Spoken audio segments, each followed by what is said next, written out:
and from DeKalb. Wow. And it was funny because when I was driving I live in Aurora, and I was driving from Aurora to DeKalb, and the only metaphor that I could think of was driving through that fog. It was like driving into a big, huge cotton ball. It's white everywhere. I guess I could probably have made more, funny puns, but I decided not to. Hey. That's all right. Are you over here messing with my slideshow? Here we go. Okay, so today's presentation is called Understanding Cultural Competence, Key Considerations for Resistance and Empowerment. I'm Joseph Flynn, an Associate Professor of Curriculum Instruction. My research centers on race, whiteness, curriculum, and popular culture. I try to pull all those together to make some sense of this crazy thing that we call race and how race has an impact has an impact on our practices, and our practices have an impact on race. My latest book is called White Fatigue, Rethinking Resistance for Social Justice. I think it's actually out of stock, which I'm not really quite sure what that means. Because I'm like, what did you guys print, like 5? Both copies got sold. Right, exactly. But apparently it is supposed to be back in stock again on Monday. So there's that. I've been teaching for about 23 years total. I'm married with a child. I live in Aurora, as I said. And it's just in case you couldn't tell, I have a wicked cold that I think I'm over the hump, because I actually feel like I can stand up and do this for 2 hours now. But yesterday was terrible. So, before I actually do that, I'd like to ask you all, why are you here at this presentation? What do you hope to get out of it? I'd like to hear from you, and then I'll tell you where I'm going, and perhaps if there's some divergence, I can think on the spot and figure out how to make it all work. Volunteers? Sure. I teach psychology. I'm Jim Allison. I figure that I'm really unaware of my own schemas and how being a white male affects the way I'm doing things, the way I'm seeing things. So I don't think I could ever become too aware of that. So I'm figuring I'm going to pick up stuff that expands my view of that. How am I affecting my students? Okay. Others? Yes. I teach speech and intercultural communications, and so all of this plays into my curriculum. But it's also how do you talk about race in the classroom without offending or alienating students at the same time? Okay. Yes, Hi, my name is Kim Reed, and I'm a sociologist here at Triton. And we talk about race and ethnic experience in my classes. In fact, in my human sexuality class, as part of a student-written survey, we just asked about how many students had dated someone from outside their own group, and about half the class had. And then we followed up with a question, were there negative or positive responses to interracial dating? And the entire group had good responses. Only one had family members warn them that this could be sort of difficult. Not from the family, but just they're worried about how other people would respond. So I guess this is also like a crossover, my second trait, that I always learn something new from listening to experience. I thought somebody else. I was just thinking about how I'm always concerned with communicating with my students, and that really takes a lot of wider understanding of culture and being competent. Okay. Anybody in the back? Or are we good? All right. Okay.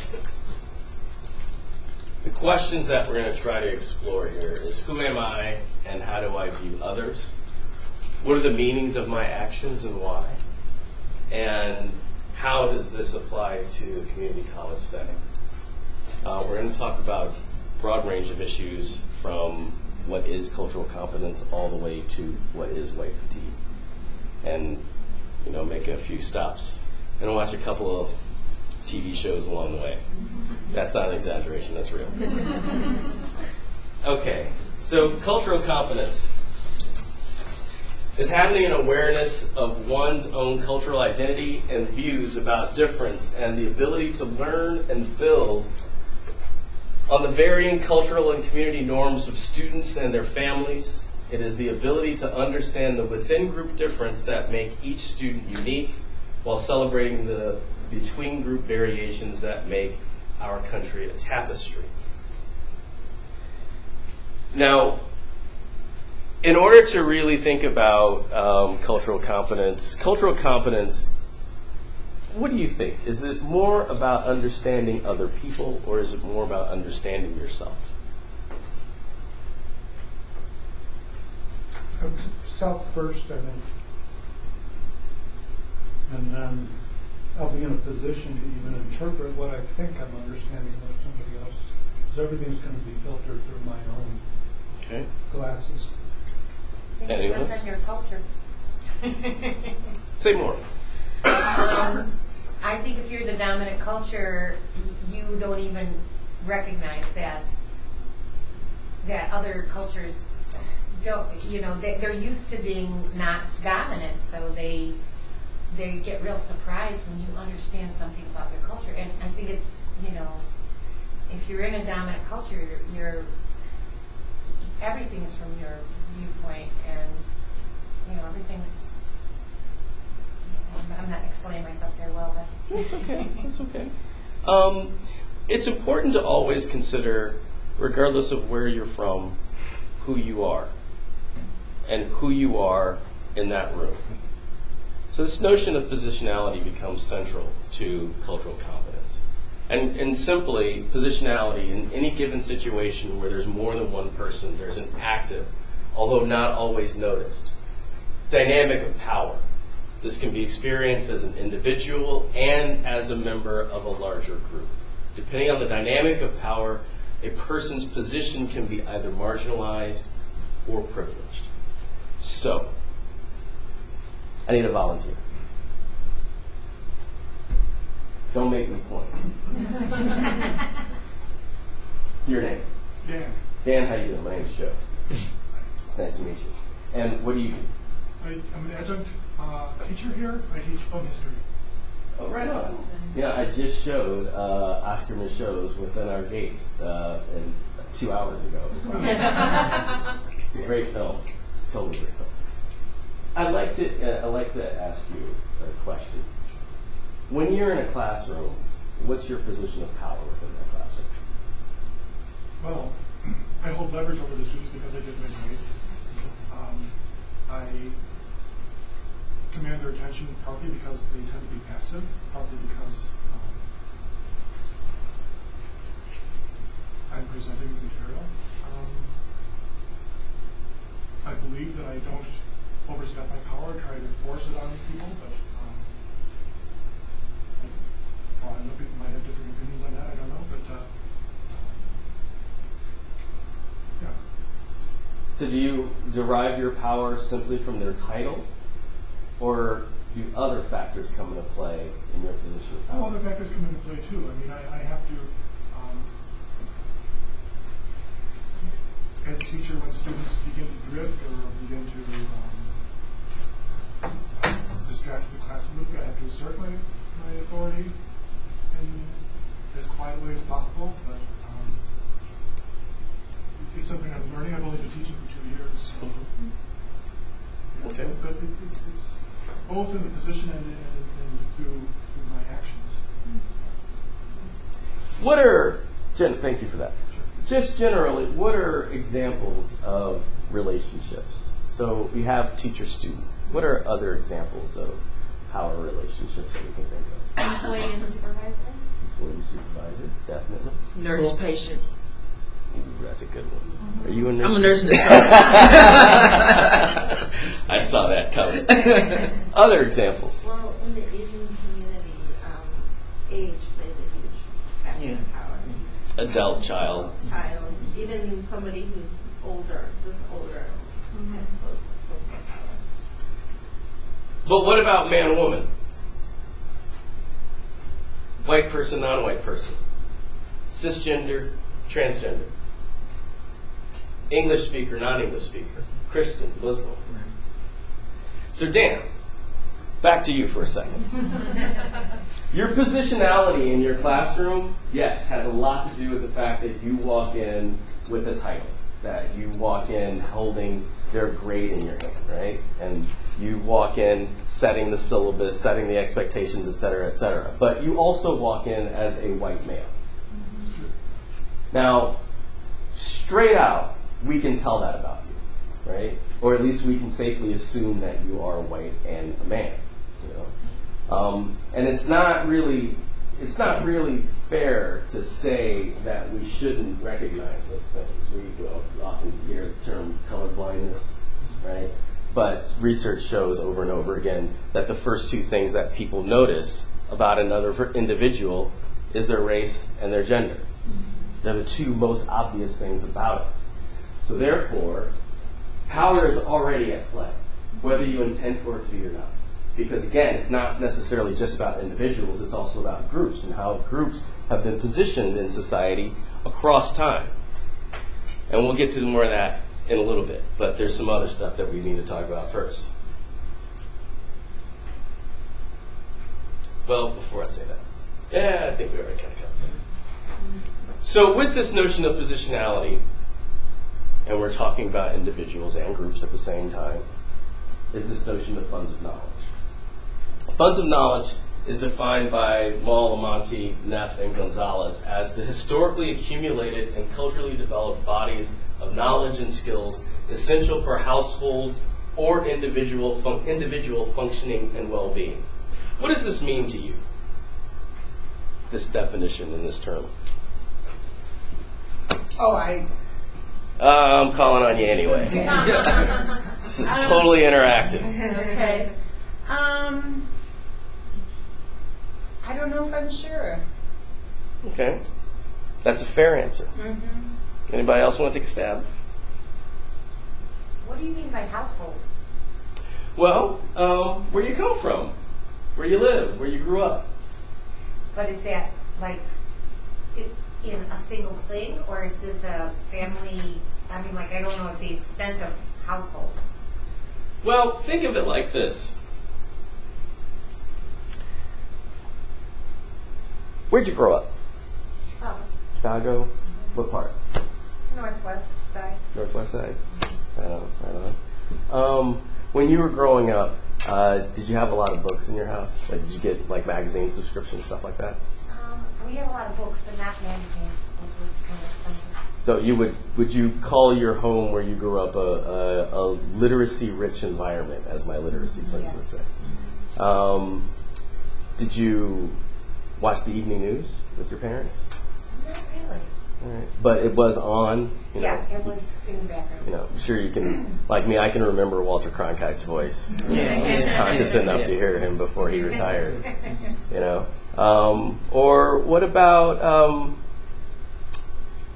the language you spoke in your home? You know, were there phrases that were popular in your family that not necessarily everybody else knew? Yeah. You know, did your dad cuss like a sailor? No. My mom cussed like a sailor. She hates it when I admit that, but sorry, Mom. Repercussions. In other words, we all have knowledge that we learn at home or within our communities. And oftentimes, a lot of that knowledge does not translate, or at least is not respected in schools. So if you are a kid from the west side of Chicago, and you graduated from high school, and you found yourself at Triton College, but you still have a fairly ebonically linguistic cadence to your voice, some professors are going to look at you suspect. Now, is there an illegitimacy to that language? No. Those are all matters of power. Because the professor has a certain expectation of how students are supposed to sound, how a student is supposed to emote him or herself.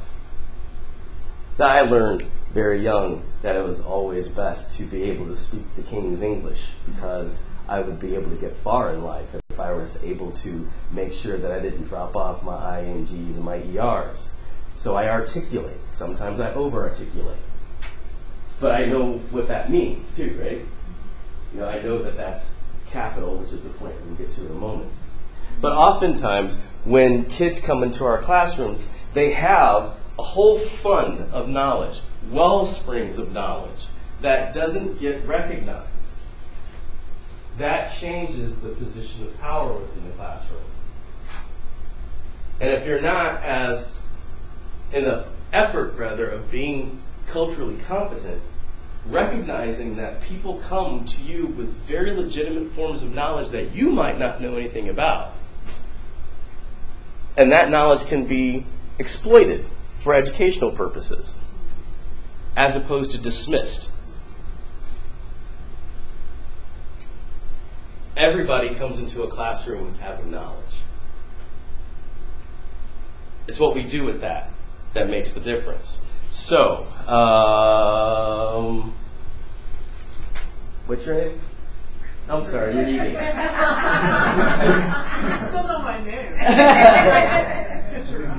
Sure. Are you an instructor? Okay. So what happens if a student comes into your classroom whose first language is Spanish and speaks very, very little English? Is that a bad thing, or is it something that you can really exploit and use as something powerful for the classroom? I use it as you exploit it. I had a student that was from South Korea. He just came over to this country as in the South Korean military, and talking about different laws from South Korea and North Korea and exploiting that into the classroom was a benefit. And because it gave the other students a view of different cultures. With me, I can exploit it. I take my student to a hospital that's in a highly populated Hispanic community.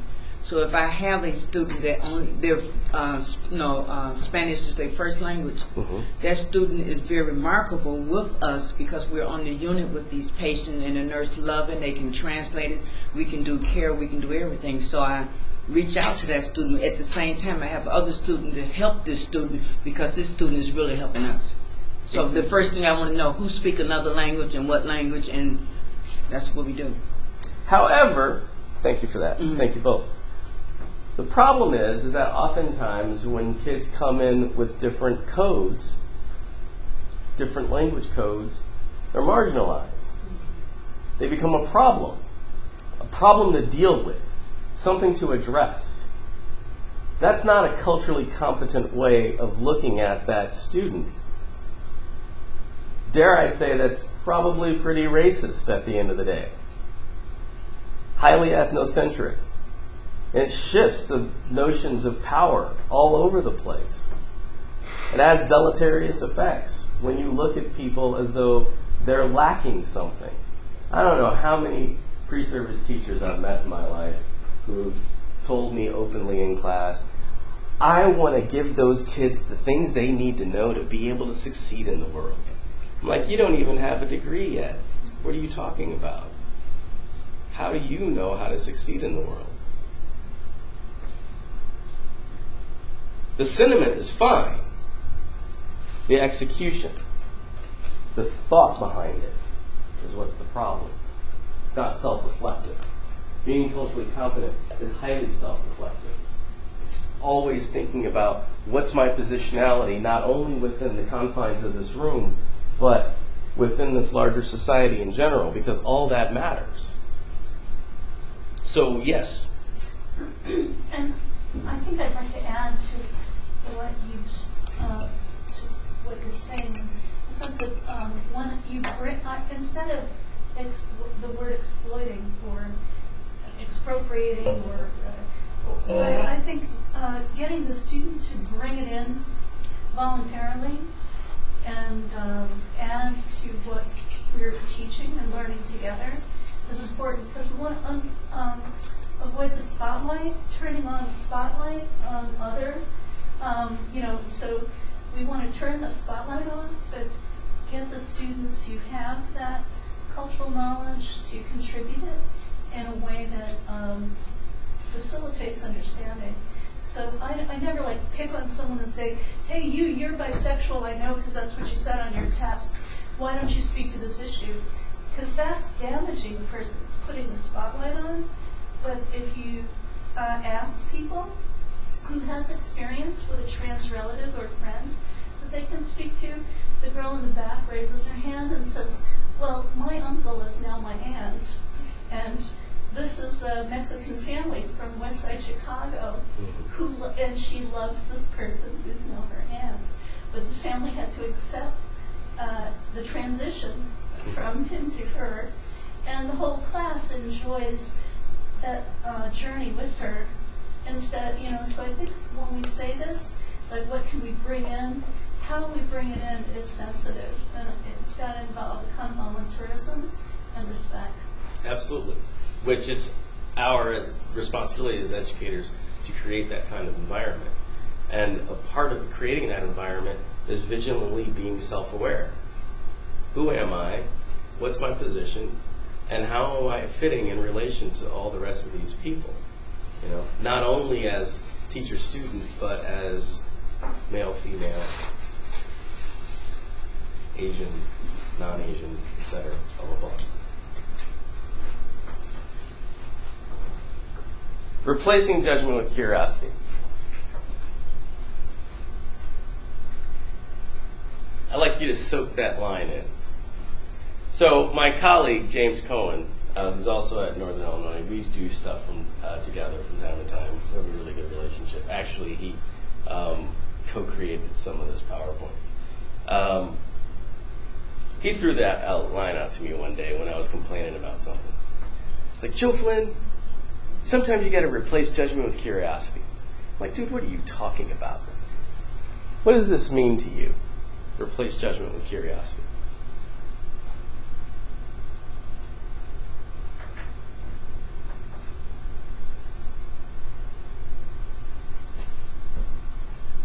I had a conversation today because somebody asked about the Florida shootings yesterday. And so I basically said, well, because she was saying, why do you think that guy did that? Because it's a psychology class. And I said, well, what are you thinking? Why do you think? And then it just turned into a series of questions that went all over the classroom for half an hour. And they never got back to me until somebody cornered me and said, no, I don't want you to ask any more questions of the people. What do you think? And then I finally, told them what I think. But in the meantime, once they started surfing around the room with questions, I was like, this is great. Let's just go. Gotta love those moments. Everybody has a history. But the curiosity, instead of judging somebody on what you feel, find out their history. Find out about them. Talk to them. Instead of judging them, talk to them. Find out their background. Where they're coming from. What their experiences are. And because their perception of you is probably significantly similar to your perception of them. Judgment is an intense form of power. To pass judgment on someone. As opposed to investigating, wondering, questioning. That's a much more humane and communal way of establishing any kind of context. People are going to come into your classes with very, very different experiences. They may say or do something that isn't necessarily quote-unquote the norm. But oftentimes, teachers have, people in general, shouldn't just put it on teachers, but we have the tendency of saying what is wrong, what is right, how something is supposed to be done. how it should be done, from the small things to the big things. Those are impositions of power. And when we do that, we're not even thinking about our own positionality when that happens. We're not thinking about who we are. We're not thinking about how we are in the process of marginalizing people simply because of who they are and how they experience the world, right? James told me the next time I get in an argument with my wife that I should stop and replace judgment with curiosity. I have to admit, that's kind of hard. Now, don't get me wrong, man. My wife is wonderful. She's a great lady, and I have a deep amount of respect for her. But you know how it is when you're in. How many of you are married?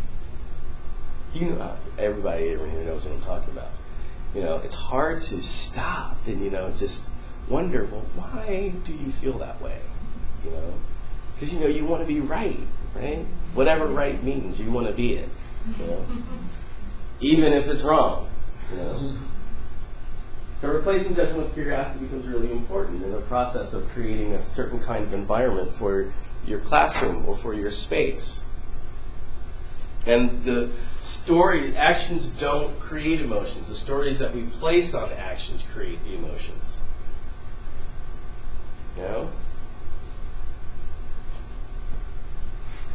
Tree falls in the forest. Really doesn't really mean a whole heck of a lot. Tree falls in the forest because someone cut it down. It's a different issue. Tree falls in the forest because it was struck by lightning.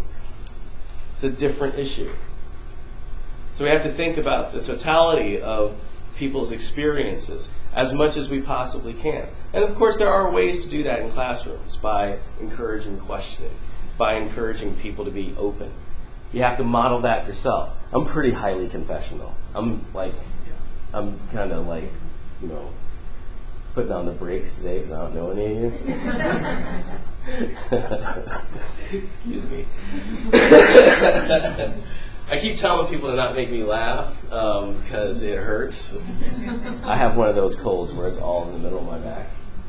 So when I cough, it's just like everything seizes up. So I'm trying not to laugh, and I'm trying not to make myself laugh, but when I'm presenting, it's like one of those things that just happens. So anyway. Yeah. So, what I'd like for you to do, in small groups of 3 or 4, your neighbors, whatever, think about and discuss the idea of replacing judgment with curiosity. What does it mean to you? Think of an example when you did or could have replaced judgment with curiosity, and how can this way of thinking influence your work? Take a couple of minutes to do that.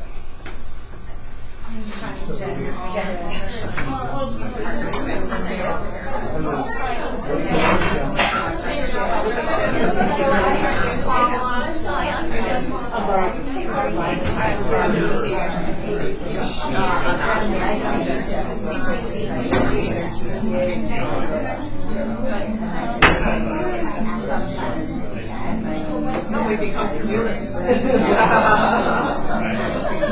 them feel like, he's my student, I serve, nobody I serve, like that. So, that means, it's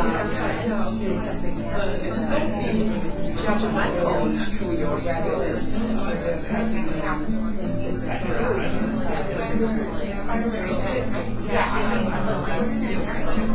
I'm so proud. Not as hard right now. One day.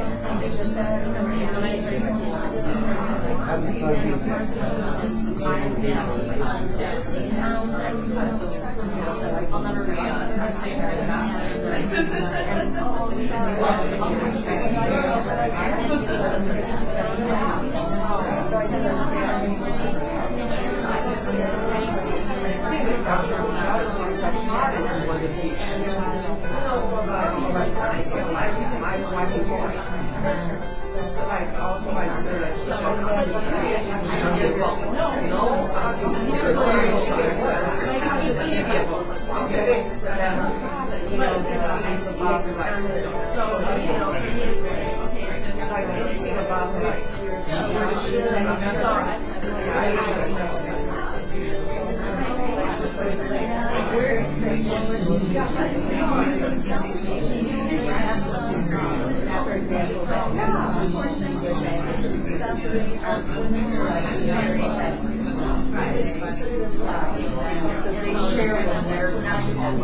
My role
It won't matter because I kick that in the jitter, so it's hard to stay in that spot. Exactly. Yeah, it can go right here somewhere, but you're fine.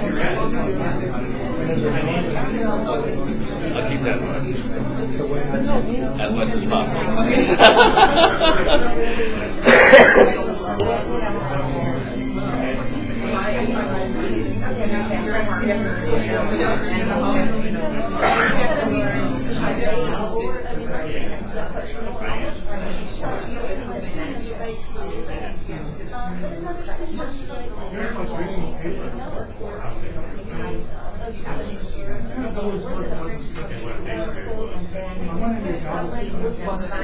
Sociology,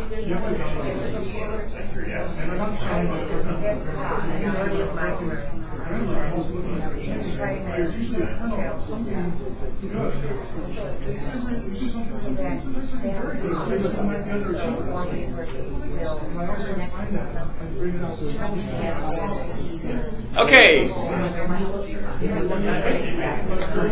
Back to business. One group.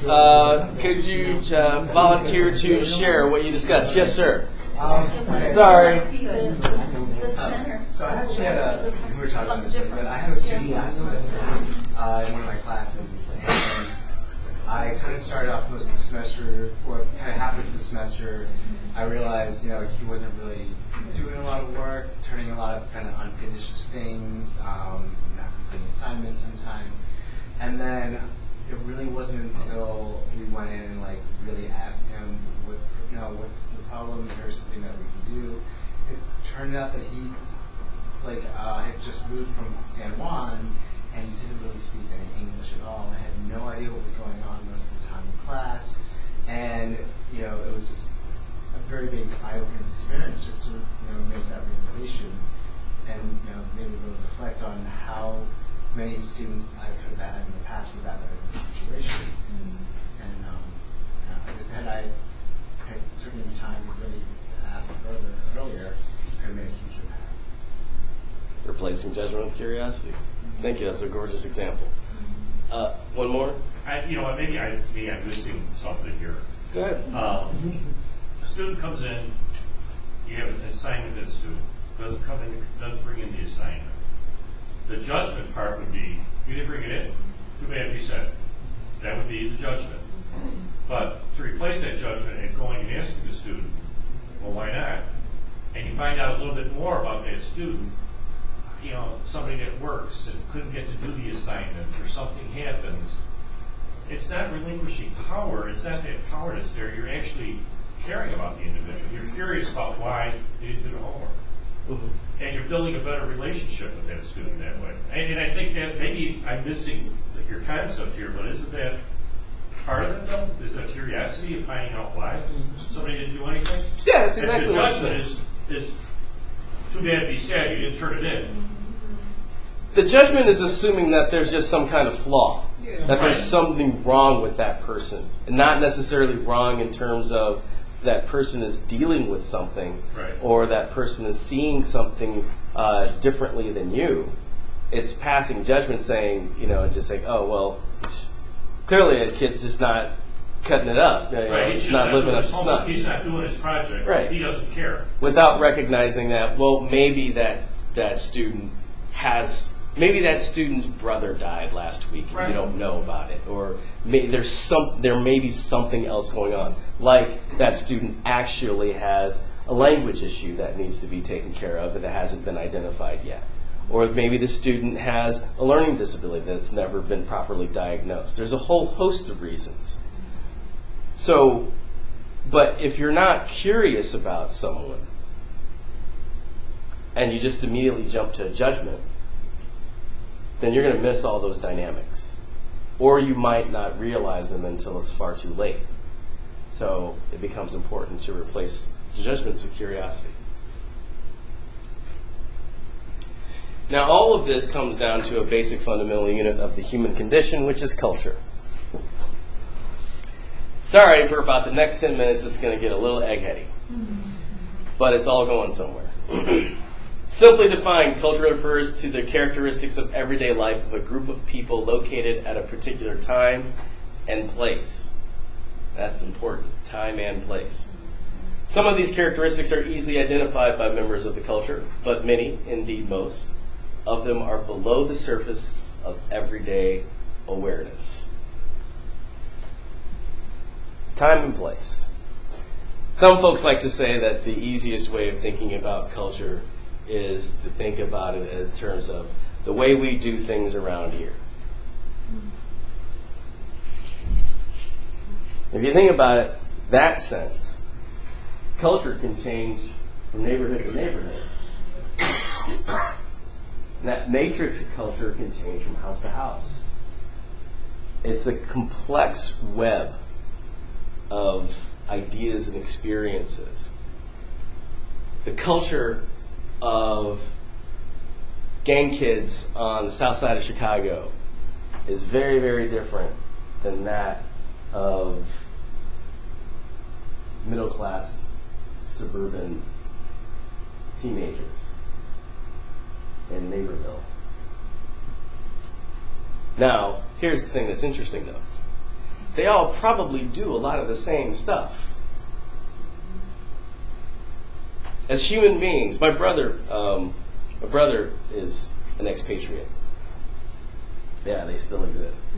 He graduated from college. He went to Columbia College, and he got a degree that he loved, he's really passionate about, but he wasn't finding a job, and he decided to go teach English in Japan. He now lives in Berlin, and he was in Japan for about 2 years or so, and he called me one night, and he was like, man, things are just getting boring. It's like everything's just the same, day in, day out, blah, blah, blah. And I was like, what do you, get up, go to work, come home, get something to eat, maybe hang out with friends, go get a couple of cocktails, pay bills, sleep, meet people, wash, repeat. He's like, yeah, it's just starting to be the same old thing. Well, that's because that's what it is to be an adult. And it doesn't really matter where on the planet you are, you're going to have to do those things, right? The thing is, of course, is that we do them in different ways depending on where you are and when you are. This notion that culture changes is fascinating. American culture is just broad and diverse. It's beautiful. It's a really rich tapestry. However, are we the same culturally in 2017 as we were in 1917? Thinking about within our gates. No, it's a really different world. Our values and ideals and beliefs are very, very different. The way we interact with each other is very different. Things have changed. Yeah.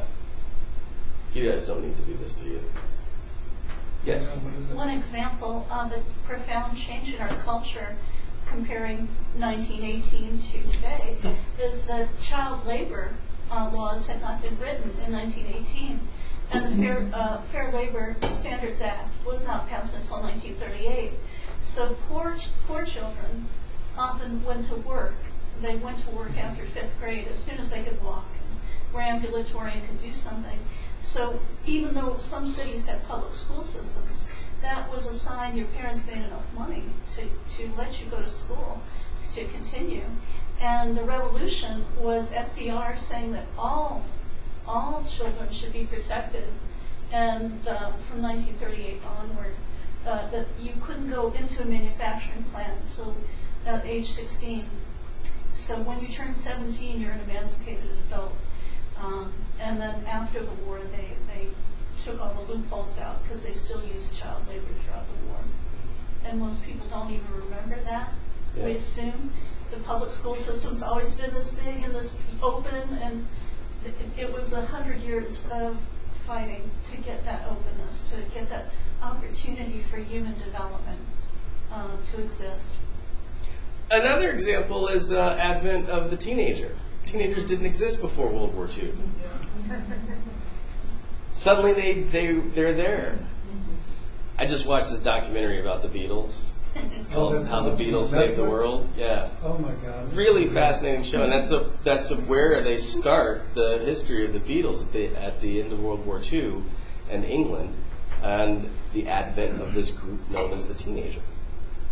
Suddenly the power relations of commerce shifted from parents or the older generation telling the youth what was good, right, and proper, and the youth saying, "No, we got our own thing, cats."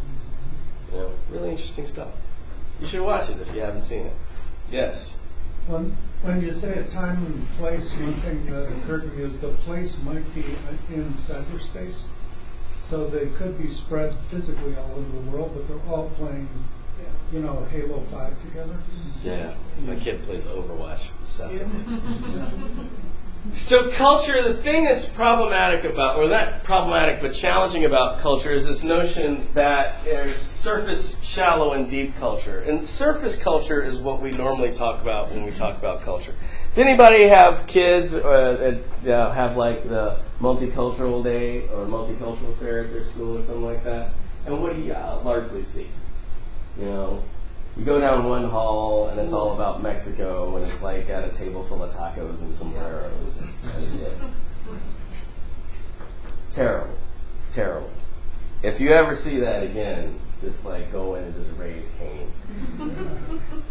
But things like food, dress, music, visual art, drama, crafts, stuff like that, that's the thing that's really easily seen. But then there's this shallow culture, the stuff that's just underneath. Unspoken rules, conversational patterns, concept of time. I love that one. Yeah. Because some people are real tense about, you're 30 seconds late, the digital clock says so, And then there's others of us that are like, 5 minutes, not that big a deal, Patterns of handling emotions. A major part of the reason why it's so hard to have conversations around good conversations about race, we raised this up earlier, is that people get mad. And then what happens? Everybody shuts it down. Joni's mad. We can't talk about this anymore. Let's move on to something else. We can't have all this tension. But it's an appropriate response to a challenging conversation. However, our culture dictates how we do that. And some cultures are like, hey, man, let's let it all hang out, get it all out there. Other cultures will say no. And depending on who's dominant, depending on the positionality of that culture, certain results are going to happen, right? Other notions like the concept of beauty. Conception of beauty is changing in the United States. Long overdue. Long overdue. But without going into it, because I think we all know, based on what we've seen in the media and pop culture over the last 40 years, what the beauty myth in the United States is. Now it's changing because we are beginning to embrace our diversity more. And we're beginning to accept well, women themselves are being much more assertive and forceful in how they're being represented and how they're being seen. Not to be measured, but to be seen. It's a really important cultural shift. Ideas of child rearing. I was just having a conversation with a friend of mine about breastfeeding in public and the way that people have reactions to it. In Europe, you see it all over the place and nobody cares. In the United States, we actually will walk by someone breastfeeding and say, get a room. It's like, what? This is like nothing sexual here, you know? This is like preserving life, literally, you know? But why do we think that? Where did that come from? You know? Even though it's natural. Nature of friendships, social interactions, attitudes toward elders. But then you can get even deeper. The concept of self, the concept of past and future, definition of obscenity. So I was in Berlin visiting my brother last summer. The first time I was there, I didn't watch any TV at all because you're just out running. So we were hanging out one night and we were watching this show, and it was probably about 9, 10 o'clock at night, and full frontal nudity. Well, top half. Female. On like a commercial. It's like, what? And he's like, man, don't nobody care around here. It's Americans for you. And he was absolutely right, you know? And now, even though I know me and that kind of thing doesn't really faze me, you know, nudity or anything like that, but to like see it on TV, ooh, wow. You know? I lived in Germany 2 years. There was a guy in my neighborhood who walked around the neighborhood naked.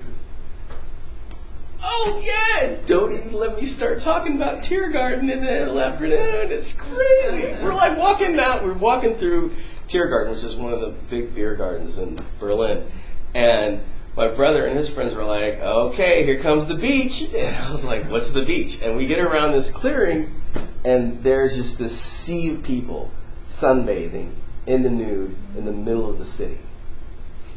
And then one guy just kind of like stands up, it's just like this. It's like out. It's like, oh my God, this dude is like just does not care. Could not see that happening, like in Grant Park. They defeated the city council defeated the proposal for a nude bathing beach on Lake Michigan twice. There you go. Yes. My husband's Filipino, and my mother-in-law was talking to us before we were taking a vacation, a beach vacation. She said, well, whatever you do, stay out of the sun. And we didn't understand the cultural difference because we go for the sun. But for Filipino, the darker your skin is, that means you're, you know, quote, a worker. And so it's just different cultural contexts. Definitely, definitely. Now here's the thing, and it's important to pay attention to this. Oh, wow, I didn't realize. It's a smart board.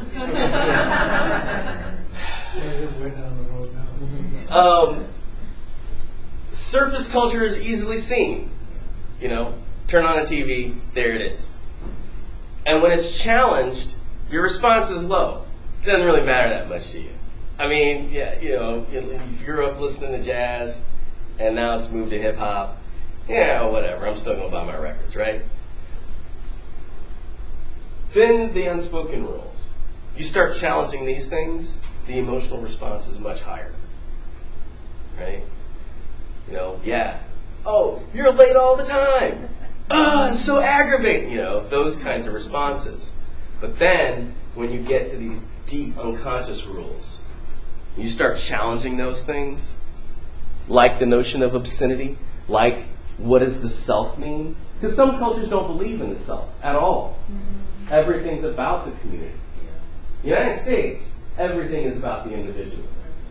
The individual can contribute to the collective if the individual so chooses. Yes? It's funny because, well, I was born here, I was raised here, so when I had my first child, it was whatever the doctor said, whatever the book said was, you know, that's what I'm going to do. And then suddenly my mother-in-law came, my mom came, and it was, these doctors don't know what they're talking about. Why aren't you listening to me? What do you mean you're not giving the baby water? And all of a sudden, everything that was under that surface started to appear up. And it went all the way down to like south because my mom and my mother-in-law, this whole period of salt started coming up, and you would see everything start rising to the top. And so it was really interesting that something so important as like childbearing, but everything starts, cultural ties start coming in. Definitely. Thank you. That was a great example. I appreciate that. So, culture. Through culture, you gain capital. So, here's real egghead stuff. Cultural capital is a term coined by a French sociologist for you. I present that in class. General, and it's loosely defined as general cultural background, knowledge, dispositions, and skills that are passed from one generation to the next. All people have cultural capital because all people have culture. The question is whether or not your cultural capital is accepted or appreciated in any given context. So, these notions about child rearing, for example, I know that there are some families from Southeast Asia that that allow their children to sleep with them to very older ages. We never let our kids sleep with us. He's got to be independent. He's got to be able to sleep on his own, even though he's a baby. Now, I'm not going to diss my own child rearing practices because I think we did a fairly good job, right? But it's those kinds of things. That's all capital. In some places, your capital is respected and valued, and in other places, it's not. If you know how to run a hustle on the south or west side of Chicago, those skills and that capital is respected in that community. That's credibility. In some communities, going to jail is a part of it. So they don't care if they get popped. What are they going to lose? The ability to vote? Yeah. Ponder that one for a little bit. In other communities, that capital means absolutely nothing and is more of a detriment than anything else. So when students and adults even walk into your space, negotiating how you view and accept or don't accept their various forms of capital becomes a really important phenomenon. So, let's watch some TV. Culture is just as much about individuals as it is groups and collectives. We're going to always return to that theme. You are not just an individual. You are an individual assigned to a particular group, or more appropriately, particular groups, whether you like it or not. I can walk through this space all day for the rest of my life thinking that I'm not black, but sooner or later somebody is going to remind me that I am. Any collective of people will eventually develop a culture that guides activities and actions within their context. Consider this example from HBO's The Wire. There's a little bit of profanity in this, but in my opinion, it's well worth it. And I will set this up as I am trying to do this. So,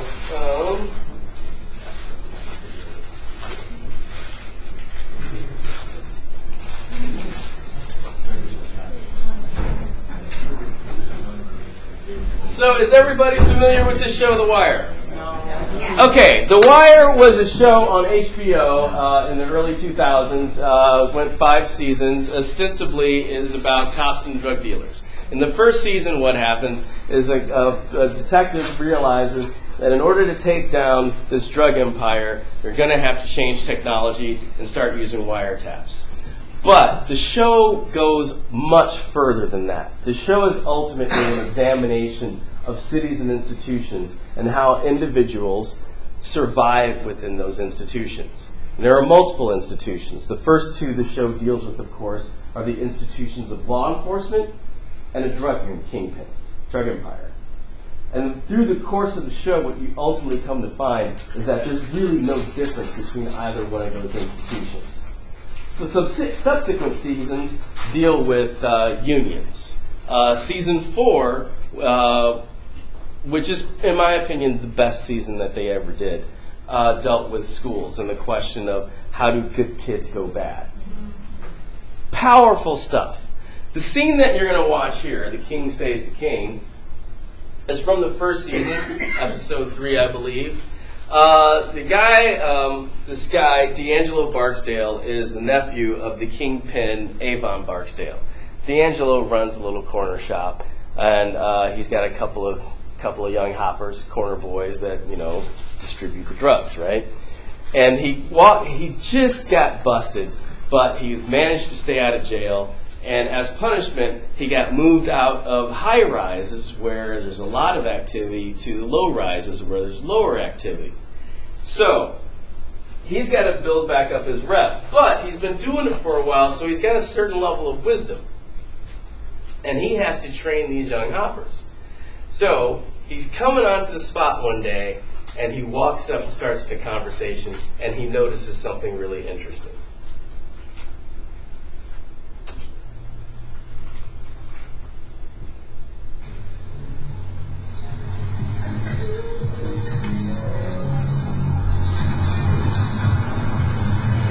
Yo, so what's up?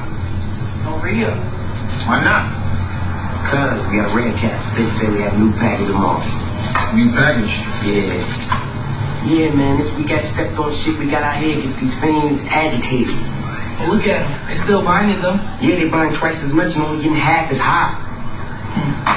Yo, what was that?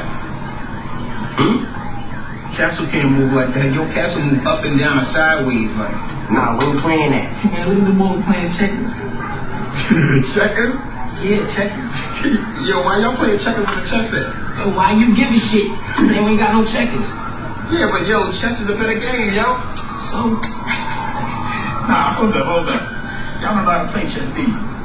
So nothing, man. Look, I'll teach y'all if y'all want to learn. Come on, man. Nah, come on. We're right in the middle of the game, yo. Chill out. I want to see this. Y'all can't be playing no checkers on no chessboard, yo. All right, man. Now look, check it. It's simple. See this? This the kingpin, all right? And he the man. You get the other dude's king, you got the game. And you trying to get your king too, so you got protected. Now the king, he move one space any direction he dare choose, cause he's the king. Like this, right? But he ain't got no hustle. But the rest of these motherfuckers on the team, they got his back. And they run so deep, he really ain't gotta do shit. I like your uncle. Yeah, like my uncle. You see this? This the queen. She's smart, she fierce. She move any way she want, as far as she want. And she is the go get shit done piece. Remind me of string. And this over here is the castle. It's like the stash. You move like this, and like this. No, stash don't move, man. Come on, yo, think. How many times we moved the stash house this week? Right? And every time we move the stash, we gotta move a little muscle with it, right? To protect it. True, you right. Alright, what about these little bald-headed bitches right here? Now, these right here, these are the pawns. They like the soldiers. They move like this, one space forward only, except when they fight. And it's like this. And they like the front lines. They be out in the field. So how do you get to be the king? It ain't like that. See, the king, stay the king. Alright? Everything stay who he is. Except for the pawns. Like the pawn, made all the way down to the other dude's side, you get to be queen. And like I said, the queen ain't no bitch. She got all the moves. Alright, so if I make it to the other end, I win. If you catch the other dude's king and trap it, then you win. Alright, but if I make it to the end, I'm top dog. Nah, yo, it ain't like that. Look, the pawns, man, in the game, they get capped quick. They be out the game early. Unless they some smart-ass pawns.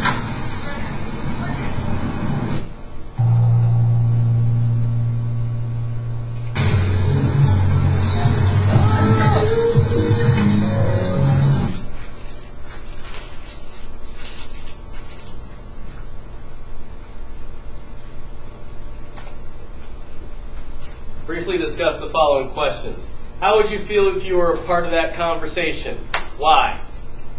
How does this clip help you think about culture? How does this clip help you think about funds of knowledge?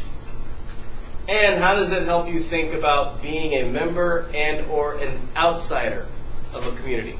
Take a few minutes.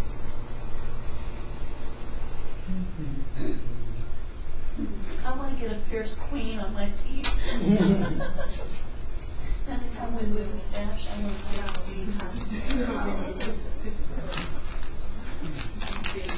Well, cultures have more common than one thing, because we see his own different fun to the game.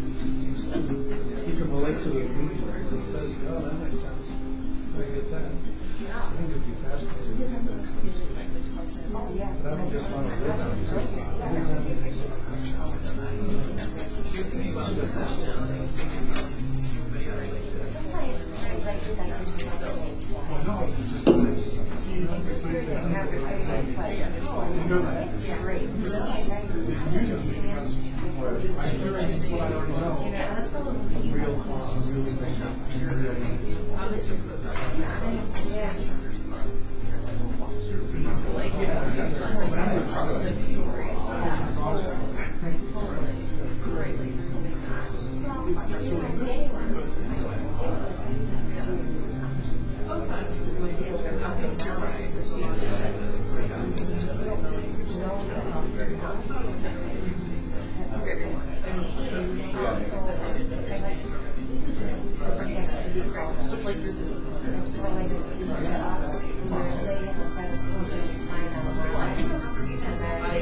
Okay. Any comments before we move on? No, we didn't like this discussion at all. Sorry to have to cut it off. You missed how I told you not to make me laugh. I have a cold. My body hurts, so when I laugh, I feel it all in my back, but it's a good pain. Any comments? Anybody want to say anything? I wanted to be in the conversation and just listen. I felt like I really didn't want to jump in there. I wanted to let it go the way it was going to go. It was fascinating to see him apply real life to a game I already know. An entirely different life. Talk about bringing his own fun in that. It was dynamic. It was really exciting. Yeah. I had a question about what his position was in relation to the other two guys who were sitting.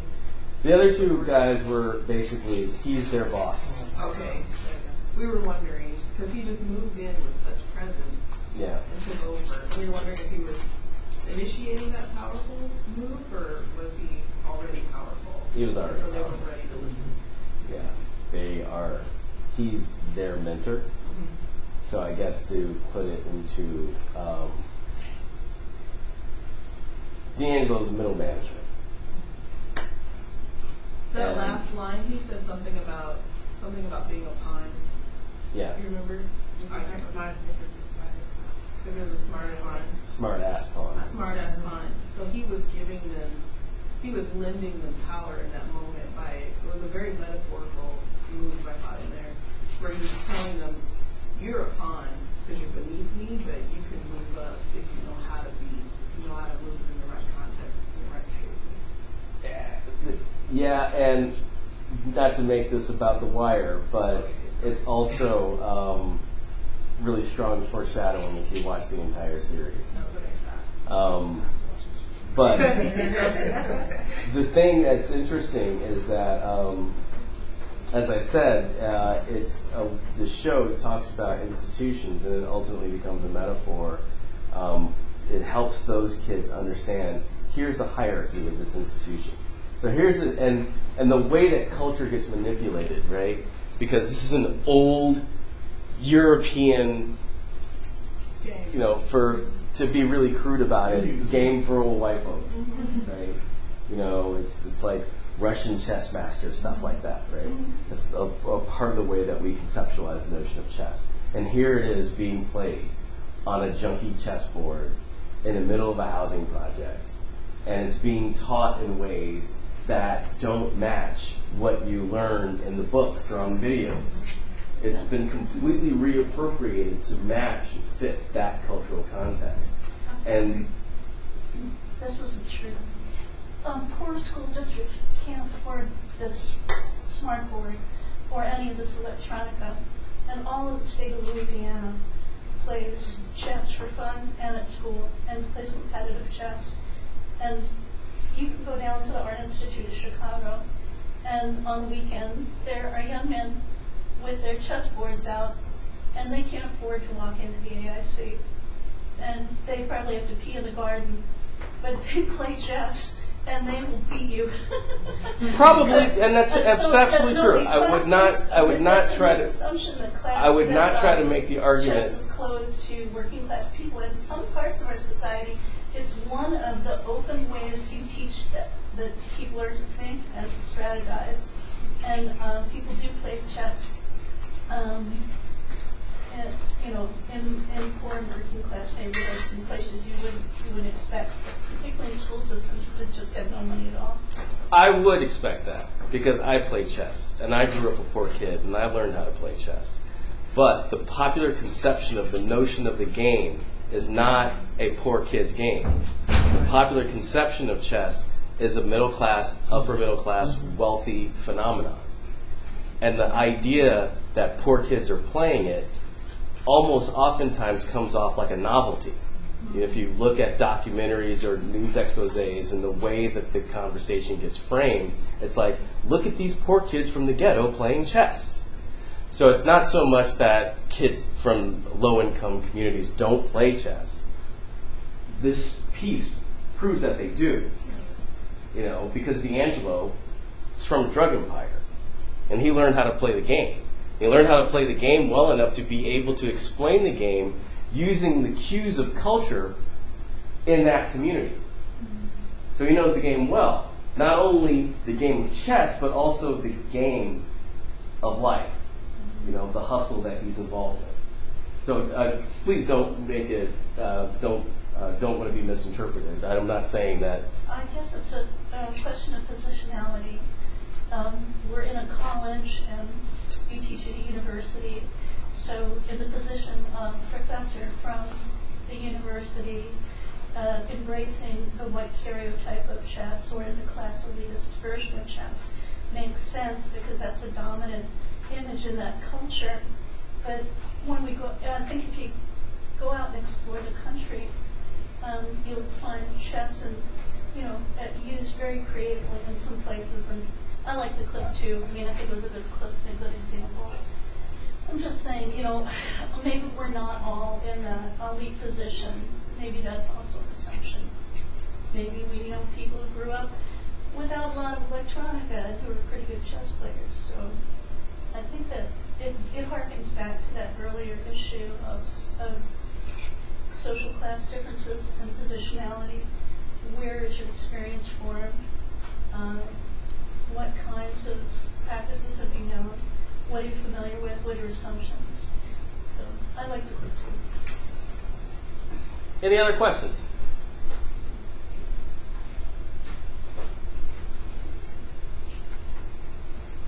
Another clip to ponder.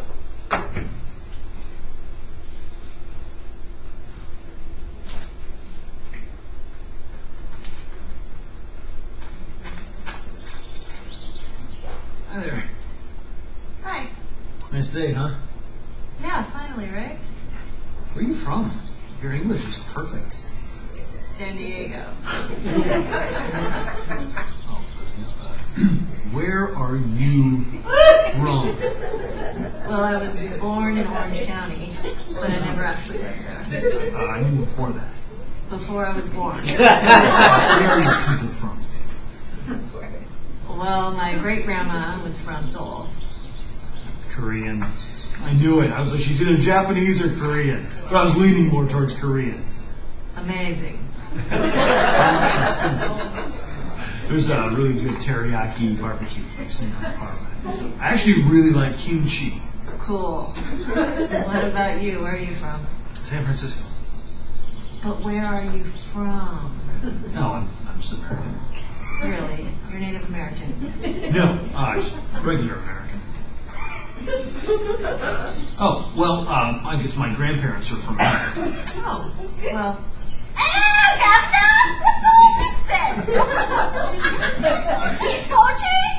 Double, toil and trouble.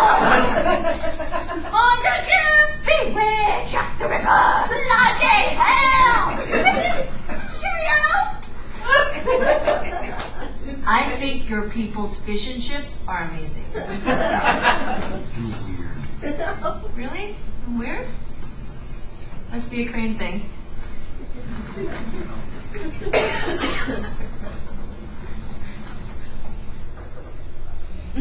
Microaggressions are brief and commonplace daily verbal, behavioral, and environmental indignities, whether intentional or unintentional, that communicate hostile, derogatory, or negative racial, gender, sexual orientation, and religious slights and insults to that target person or group. Perpetrators of microaggressions are often unaware that they have engaged in an exchange that demeans the recipient of communication. The term microaggressions have gained a lot of popularity over the last handful of years, and there are definitely people have their opinions about the validity of the idea. To wit,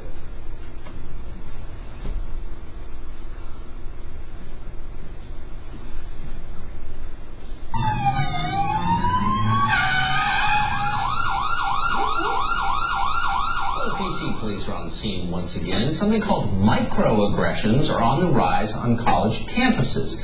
That's when someone feels discriminated against in some way. There's no more sensitive group in America than college students, and they're upset. Now we have a definition for this and a term that we can all rally around. But are these universities just simply taking it way too far? Catherine Timpton is a journalist at the National Review, and she joins us this morning with 3 outrageous examples. Thanks for being with us. Thanks for having me. So the first one is from a report by the university in Illinois, where anybody who walks into a classroom or sits in a classroom full of white people automatically feels a microaggression. Well, the school is counting it as a microaggression. They took this study and they said, we found 800 examples of microaggressions on campuses. But if you look at one of the things that counted like this, not being called on in class was another one. I'm surprised it was only 800. I mean, what are people supposed to do? So, but if you're a white student and you're attacked by the university, that doesn't qualify as Well, no, because you're white. Of course. Well, some of them probably did have merit. What were some of those? Right, well, there was an Asian student saying, people come up to me and they're like, go back to your laundromat. I mean, racist, horrible things. And those are on the same level as just having to sit in a classroom. That doesn't seem fair either. Maybe address the actual problems rather than say everything's a problem. So at UC Berkeley, the jewel of the California university system, public health is actually related to microaggressions. Yeah, How's that? they had a little forum saying that it's a public health issue, you know, like diabetes or cancer. This isn't just this school, though. Harvard released a study saying they can actually make you die sooner. Getting your feelings hurt. Yes, because it builds up and it builds up and it builds up, and then it affects your health, and then you die, I guess. But I feel like hearing things you don't like, yes, even multiple times a day. It's called life. Okay, our third example is at Arizona State University. They have a petition to change walk-only signs. They're insensitive to disabled people, according to this petition. Yes, and of course this has nothing to do with the actual paths. They're accessible. They have assistance for handicapped students. It's about the word walk. Some kid was on crutches. He said, I felt so upset when I saw this. I was on crutches all of last summer. I never looked at a crosswalk light and said, you know what, I'm upset. Well, the idea is just to keep the skateboarders and the bikers off the sidewalk to protect the pedestrian. Right. They want to change it to pedestrian only. But then what about people with, like, foot problems? Well, exactly. Head means walk. Yes. But the irony of all this is these are designed to protect people's feelings, and yet in each case the university is attacking people because of these rules. Yes, absolutely. There are serious consequences if you're offending someone, you're caught offending someone. We have these schools with reporting systems for microaggressions. So only some people's feelings matter. Only some people's feelings matter if you're in these certain groups. And then no matter what you say, oh, a teacher didn't call on you, it must be because this teacher's a racist. Let's talk to this teacher. Let's humiliate this teacher. Is witch hunt one word or two? It's one, I believe. Okay. It's good to know. It's good to know, definitely. Thanks, Ken. Thanks.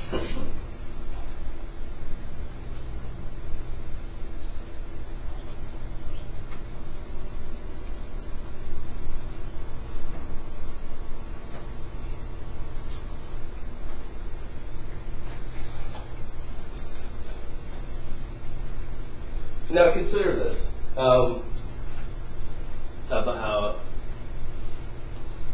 how did they talk about microaggressions? What's their tone? Are they even accurate in their definition? And can microaggressions be directed toward white folks? Go ahead, take a couple seconds to discuss with your neighbors.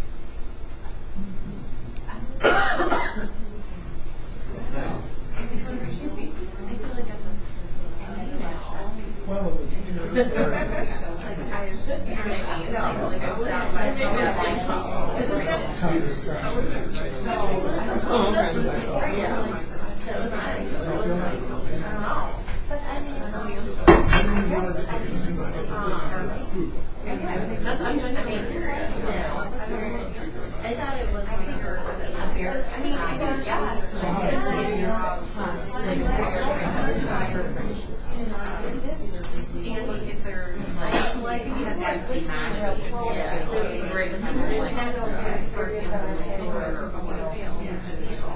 I agree. The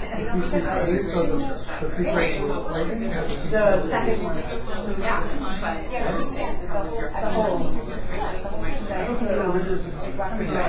I guess really hard to look at.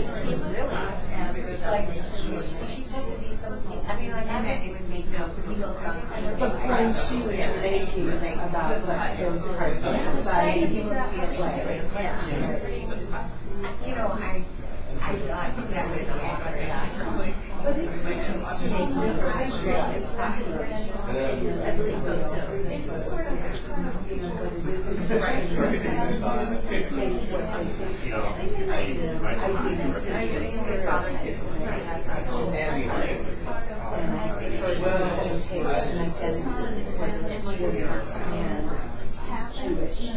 large, and in the back, they have to look stereotype in all the cars, you know, like, and like sometimes they're very, you know, those little students, you know, and sometimes and because I feel like sometimes, especially when we're talking about certain dynamics, you know, I think they're simply, you know, not open, you know, talk about it, because it was just different.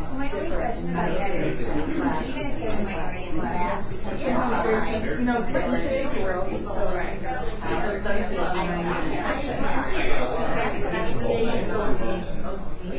All right.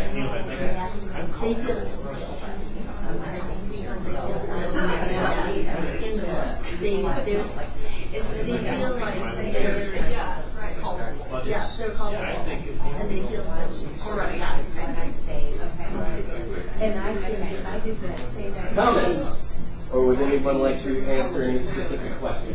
Right, and they did that same activity, but. I thought they were talking about Disney. Sorry, I'm talking about An antagonistic tone? Yeah. Yeah, to say the least. Right, and their definition was like, you're either just whining or making you feel uncomfortable. They also framed it as, you know, this is a problem with those minorities. Yeah. You know, and I'm really actually surprised that they didn't say something like, why do they keep fishing? You know, pardon my language. But the thing is that microaggressions have actually been around since the 70s. They're a very highly studied topic. Coined by Chester and Pierce in the 70s. It gained significant steam in the 2000s as a way of helping explain the lived experiences of minorities. Darold Wing Su's Microaggressions in Everyday Life was the book that kind of like brought it back into parlance. But the thing is that to hear those commentators talk about it, you would make it, they made it seem like it's just this pop phenomenon that just came up out of nowhere, when in reality there's this long history. The studies that they were talking about actually in the segment actually refers to racial battle fatigue, which is a condition that was studied by William Smith and his team. And they did extensive studies of African American health patterns and came to the conclusion that dealing with racism on a daily basis increases blood pressure, it increases cholesterol, it has a full number of both personal, psychological, physical, and spiritual effects that people who don't deal with those issues on a regular basis don't get. So it's almost a way of kind of trying to undo the science behind the impact of racism and dealing with racism. Yeah. So the results are, when a person hears a microaggression, did I interpret that correctly? I mean, these are the kinds of things that go through your head. Did that person say what I think was just said? What did that person mean by that? Should I say something? Saying something will probably make it worse. They will probably think I'm overreacting. Speaking up is going to hurt more than just keeping quiet. Have any of you ever heard something said to you and asked those kinds of questions? So here's the thing about a lot of this stuff. It all kind of gets framed as the only people that get impacted by these things are non-white people. When in reality, it happens to everybody. I can admit microaggressions toward white folks, depending on time, place, and what I'm saying, right? And it works in both ways. How much time do we have left? 20 minutes? All right, I'm going to give you 5 minutes. Let's see here.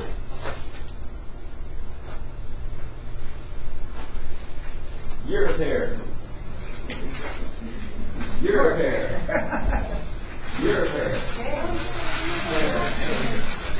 Trio. Trio. Hair. Oh my gosh.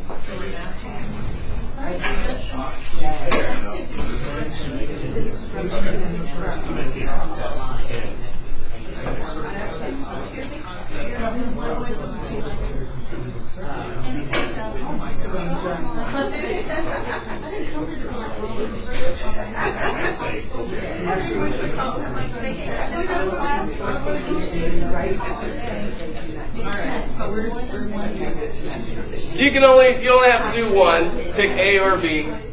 You want to read the whole thing?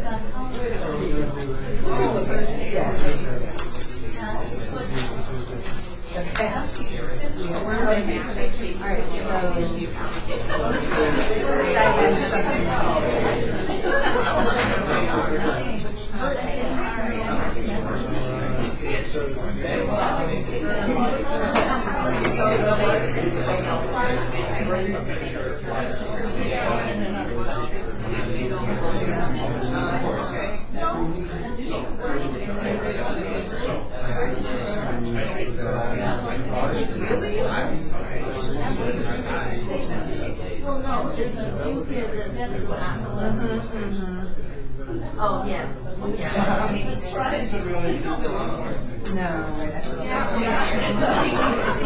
Yeah. Okay. All right. So now we have to write. Are we reading eight?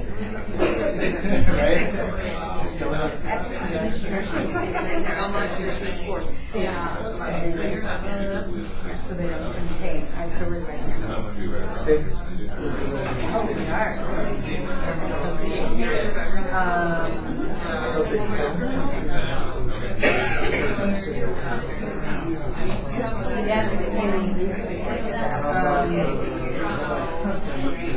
That's good.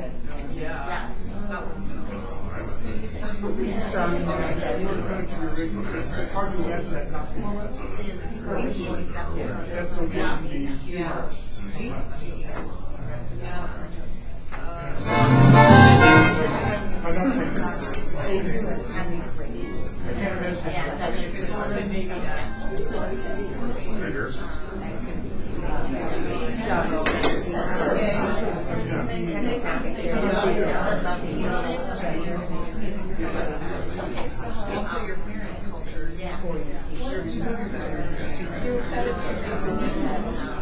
It's really great. You gotta check it out.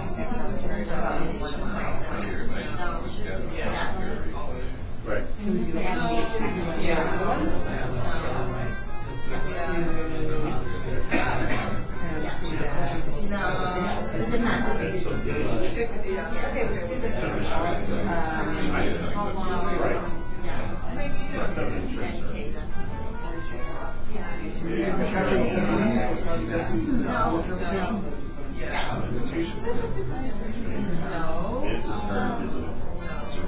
People understand their own Okay, so how should we how could you something about habits bring this to the table.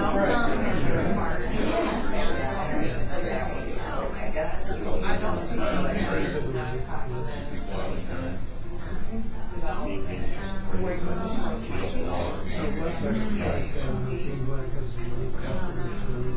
No, that wouldn't work. No, I was going to say something unique about you, but nothing. I wasn't talking about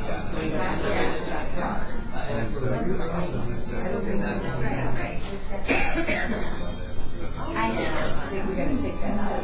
Yep. Okay. I have my. Unless you're talking to us. Okay.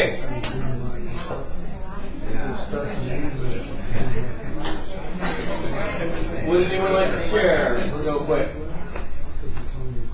Is this a trick? Nope. Not at all. I felt I couldn't possibly make a case for every single one of them, matching up to every single one. Almost. Yeah. If you gave me 15 minutes to talk about it, I could get A lot of it depends on context. It does so much. Context. I mean, it goes all the way back to the very beginning. Everything ultimately comes down to context. And you have to think about where you are and your position within that room, both as an individual and as a member of particularly larger groups. What can one do about microaggressions is learn from constant consideration of your own biases and fears and where they come from. Check yourself. Purposefully interact with people who are different from you in social identities and cultures. Be open to discussing your own attitudes and biases and how they might have hurt others or may have revealed biases on your part. Find allies and advisors. Do not be too proud to apologize. Something that's really shady about today's environment, especially our political context. It's almost as though you can't just simply say, yeah, I'm sorry. I didn't mean for that to sound that way. Thanks for letting me know. You know, this notion of humbleness is becoming a dying virtue. And I don't really understand why. Be simultaneously authentic and willing to conform. Do I need to explain that? Be an ally. Stand personally against bias and discrimination as a matter of justice. Now, why is it so challenging to teach white students about race and racism? Because we're white. Because it's supposed to be. No, seriously, it's supposed to be. If we think about different forms of racism, oftentimes in media and pop culture, and even in our daily interactions, when we're talking about racism, we're talking about people's individuals' actions, right? Talking about prejudice and discrimination. I love that question. Can black people be racist? Yes. Depending on how you're defining it, right? And oftentimes, again, we use individual notions of racism. So when Donald Trump says that Mexicans are rapists or murderers, some of them might be good people. You know, that's kind of racist, right? When Mel Gibson, screams a bunch of expletives on his girlfriend's voicemail, when Clive Bundy goes out and calls all black folks niggers, what happens? Those people, everybody remembers Michael Richards, Kramer from Seinfeld, and his disastrous comedy routine. It's the same old trope, same old story. They get dragged out in front of the media. They get labeled as a racist. And then that person does mea culpa, profusely apologizes in some, talk show, reminds everybody that I'm not really like that. It was a bad day, or what have you. I'm going to go get counseling. And then it disappears. Right? You've seen it happen 100 times. It has absolutely nothing to do with larger issues. It's about that person's individual failing in behavior. But institutional systemic racism, and I probably should have put structural racism, that's a little bit different. If, in most social sciences, we define racism as a system of advantage based on race, then we have to think about elements of power. We have to think about things like privilege and marginalization. And we have to think about the idea that it's about more than just discrete individuals committing actions. It's about something more substantial. From the curriculum that we are all exposed to through our K-12 education and even into our higher education, to the images and messages that we receive daily through media and popular culture, the stories passed down from family members and friends. I love talking about affirmative action because I'm always kind of waiting to hear that story about how somebody's dad or somebody's uncle didn't get a job because that company had quotas and they just were holding out to hire a black guy. My question is always like, so if your dad didn't get the job, how does he know a black guy got it, first of all? And secondly, if that did happen, your dad should probably hire a civil rights attorney because he'll win if he sues. Because quotas are illegal, you know? So these things keep playing out constantly. And if there's one thing that's true about the American curriculum in American schools, if you get a certain set of information, I'm going to get it too. Because, you know, we're not all sequestered in separate classrooms. Okay? And for the most part, our American curriculum, through its standards, through textbooks, through the basic knowledge, subject matter knowledge that teachers have, has a way of not really focusing on more systemic and institutional issues. Southern Poverty Law Center just released a report that pointed out that education around issues concerning slavery is woefully absent in the American curriculum. Now, slavery can be, if there's any institution in the history of the United States that had an insanely profound impact on how every single last one of us walks through this space, even in 2017, it is definitely slavery.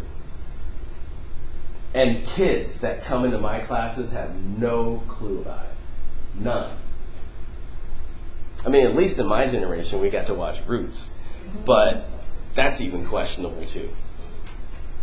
Because the way that story can be interpreted as really just a manifestation of the American dream. So there's those issues as well. But even when kids do learn about slavery, a lot of the humanity, and dare I say inhumanity, gets dismissed simply by the language, the usage of passage voice. You know, this happened, as opposed to this was done.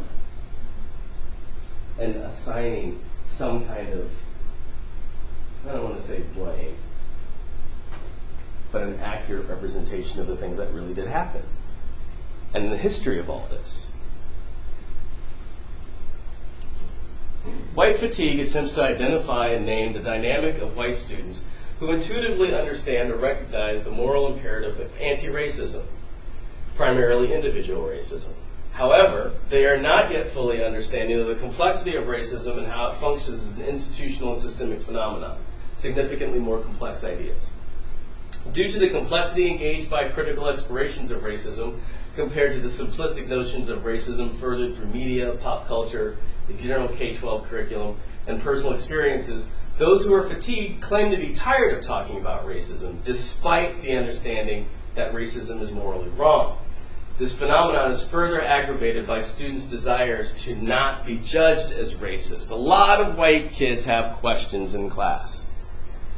And I know this because I communicate with my white colleagues about the kinds of questions that they get asked, and I realize that I don't get asked those questions.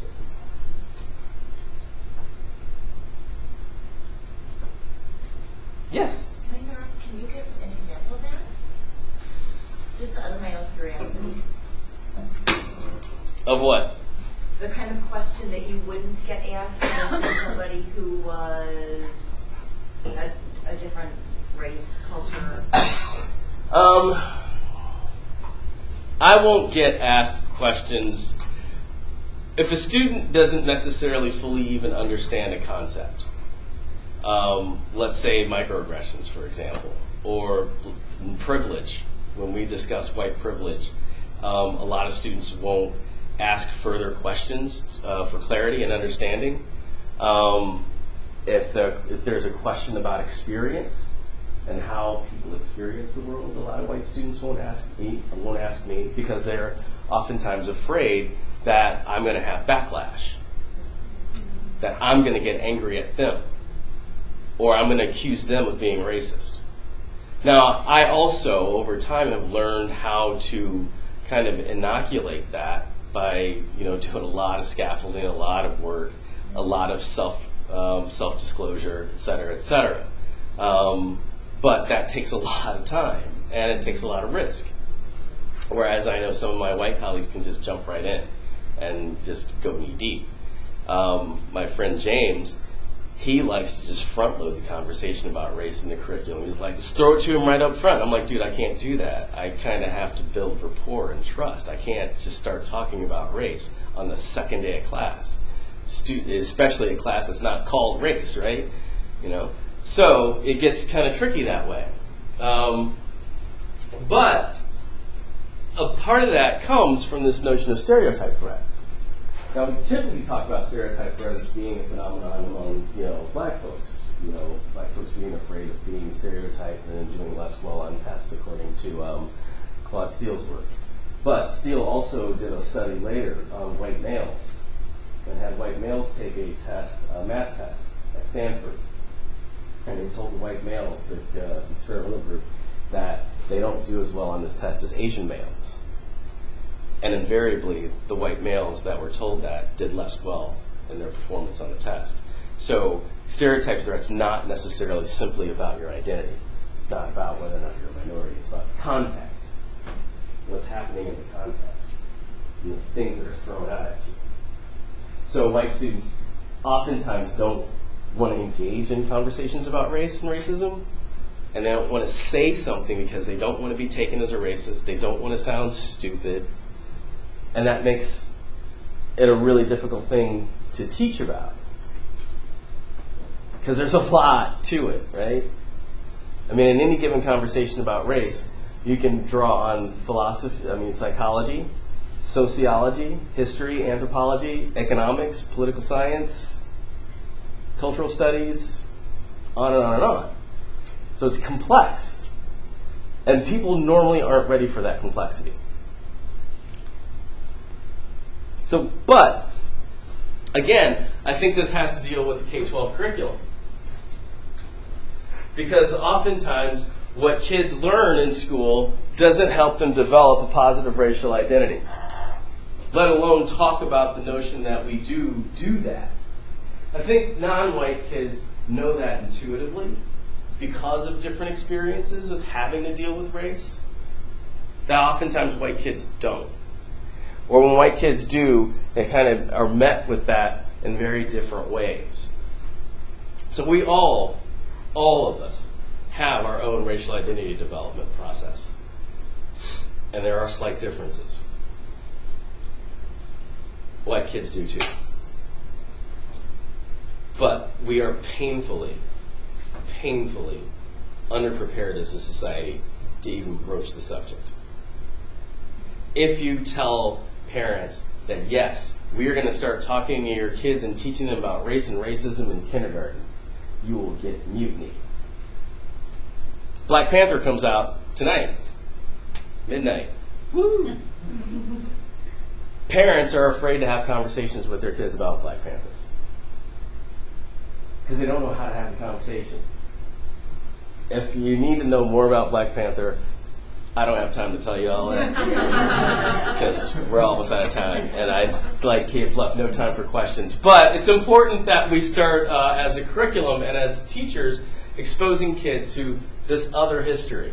It's usually when we talk about race and racism, name the first 5 people that come to your head dealing with civil rights in the 1960s. They're all probably black people. But there were others. Bob Broussard, Bill Clifford, James Werg, Goodman, and Schwerner, 2 of the 3 boys killed in Mississippi. A lot of the Freedom Riders were white, some of them from Chicago, some of them from New York, Boston, elsewhere. But this history doesn't get excavated. So when white kids get to my class, they don't really see themselves as being a part of this tradition. And so when we get into conversations about race and racism, they immediately see themselves as the bad guy. And nobody wants to be the bad guy just by walking into the room. So until we begin to rethink our curriculum so that we're talking more openly and honestly about our history of race. Again, this is a systemic issue. It's not necessarily just any one person or any one educator. And this is important to consider because, and I do say this up front in my book, I'm just not learning about some of this stuff, and I've been teaching this stuff for 30 years. So what does that mean? So it's important for us to begin to reconstruct this conversation as educators. And this all has to do with the very first slide because it's all about your position. Where are you standing in the room? Recognizing your own culture and understanding who you are and who you come from. And then sharing that with others. That is all I have to say. Yes? Did you know that this is the home of the Black Panthers? This is Fred Hampton's alma mater. He was a senior at Triton when he was assassinated by the Chicago police. Yeah, that's a terrible story. He was organizing food pantries in the community and voter registration. And Fred was just badass. I mean, and he was such a powerful figure because he was one of the only, well, he's not the only one, but one of the major figures that was really trying to stretch across economic and racial lines. A lot of folks weren't doing that at the time. And he was so dynamic and so young. You know, I mean, if he hadn't gotten murdered the way he had, it'd be interesting to see what the world would have been like. I mean, that guy could have been president because he was so cool. And I say that in all respect. Yes? My mom informed me with some anecdotal data that I grew up in a rich white suburb over here, very conservative, Hinsdale. And my 5 of my dad's friends hopped in a station wagon and drove down to march at Selma. So I was like, oh, wow. And they were like, there are these 6 liberal families who are pretty much the only ones. And they all knew each other and they all hung out together. Yeah, I mean, like a lot of you know, I think people's memory of MLK just like stops at 1963, and you know, the popular imagination of MLK is that you know he was assassinated, you know, marching for civil rights. Well, he was in Memphis on a garbage worker strike when he was assassinated. It's not that he moved on from civil rights; he just expanded it to human rights, and the most fundamental thing that a human can have is employment, you know, a source of income. And respect in that employment, because the garbage workers were just being treated horribly in Memphis. And my mom's from Memphis, and my grandfather was a mechanic for one of the garbage companies. So there's a lot of personal connection in that story. And the ways that we get taught about things like Rosa Parks, and the way that story is truncated. The fact that we don't really know much about white anti-racist activists that have been there from the beginning. And so what it does is that it kind of serves as a way of creating this context where we're constantly at odds with each other. White people, you don't have anything to do with anti-racism. You're all just racist. Now, this is really hard because people are born into a system. 400 years, this didn't happen like a couple decades ago. And since people are born into systems, roles get occupied and reproduced. That's why it's a system. And what are systems designed to do? The first goal of the system is to perpetuate itself. So when you start screwing around with things like the curriculum, some total of educational experiences in a child's life, when you start tooling around with that, start tooling around with gerrymandering, start tooling around with equal access to jobs, start tooling around with things like how credit scores are calculated. When you start screwing around with those institutional systemic issues, then you start messing around with the foundations of the system in and of itself. But the most important thing that I think we can do right now as educators is to, really encourage the notion that there's a lot of things about how race works that we don't know anything about, and we're not supposed to. Anyways. And we have done a very, very good job of making sure that that happens.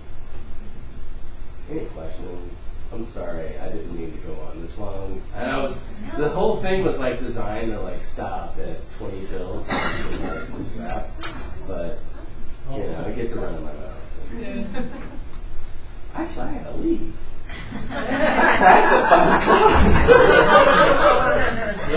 Thank you. Yes.